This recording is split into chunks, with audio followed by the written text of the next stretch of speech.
using Kuretake paints again today, and I'm using this lovely zesty yellow, just putting a band down onto the page and using the green, and I want these colours to meet in the middle and merge together, so just letting that happen.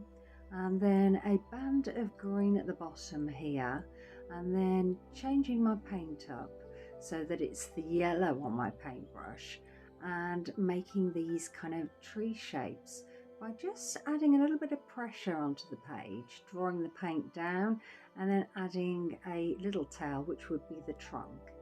Again, bands of colour onto the page, this lovely yellow again, and this time I don't want the green to merge with the yellow, so just putting a little band there in the middle.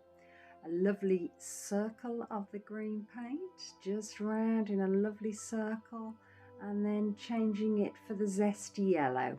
The zesty yellow has gone a bit green because the paint has mixed in the pan, but that doesn't matter. I think it's added to this picture.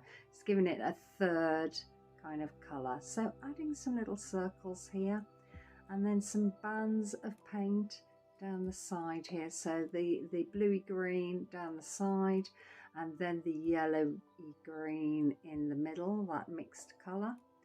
And then I'm just painting down a band of colour, adding the green, letting them mix in the middle. And then I am doing some stripes here.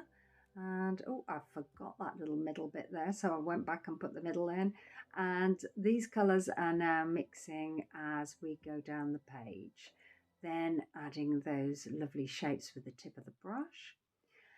I've let the paint dry and I'm just adding some marks onto the page. I've got a white gel pen. I've added some little stripes and some little dots round those stripes there. And I put some little black dots on the bit next to it, on the yellow.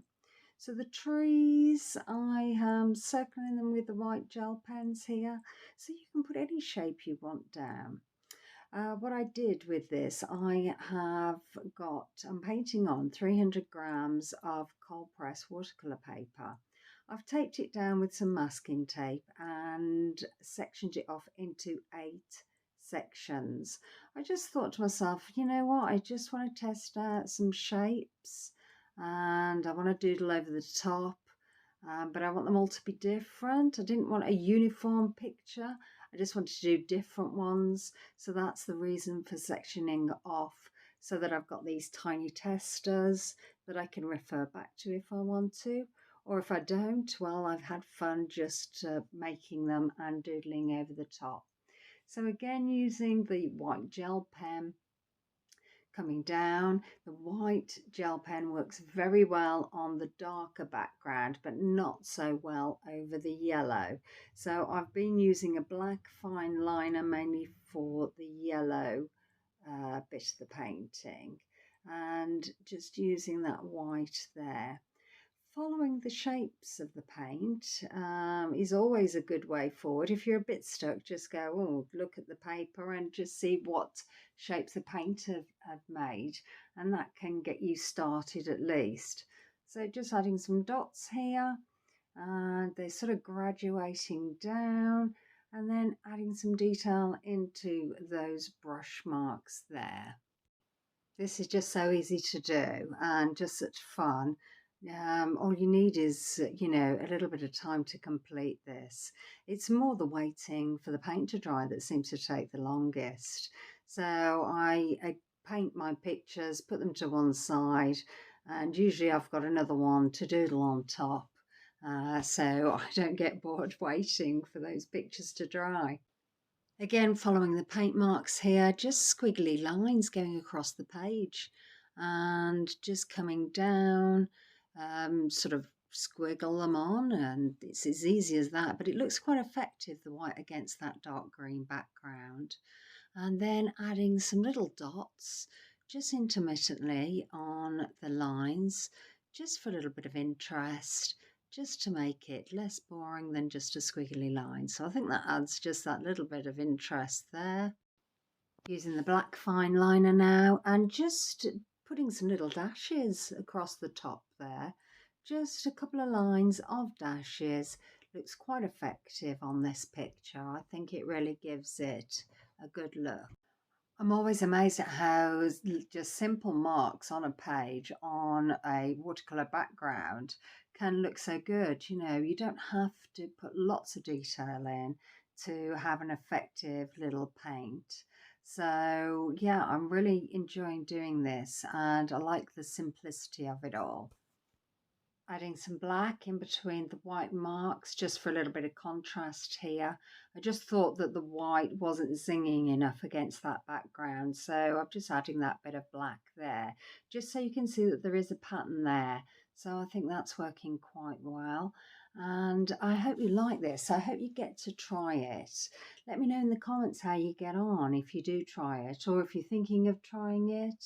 You know, what colours do you think would look good for you? I'd love to hear from you. So, yeah, if you get time, please leave a comment. I'll always come back to you. I'm always looking to see if people have left comments, and you know, I always respond really quite quickly. So going on to another little bit of paint here and just adding some different patterns, just going down. These look a bit like totem poles, I think. So just adding a bit of detail there just to break up the monotony of the one paint colour, alternating between the black fine liner and the white gel pen. You could use any pens you want. I mean, if you or pencils, you can use any color you want, you know, whether it's a contrasting color or a harmonizing color. Just go with how you feel. Just have a look at what you've got and just utilize it. So now going around the circles, following the lines of the paint, just making some more circles round there, just a couple of lines, and I think that looks quite effective against that dark green. And I'm trying to do it on the yellow, but you can't really see it as well, which is unfortunate, but just adding that in. So now adding some little black dots because I couldn't really see the white gel pen there. So that looks a little bit better, I think. So when you're finished, then peel away your tape, which is a really great bit when you've done all these little tiny testers. Peeling away the tape because you can really get to see your little sections.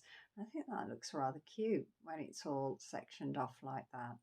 And I have thought to myself, these would be great to use as little tags for presents. So I think that's what I'm going to do. I'm going to cut them up and utilize them over the coming months for tags for any presents, birthday, Christmas, etc. Well, it's been great doing this. Thanks for watching and hope to see you soon.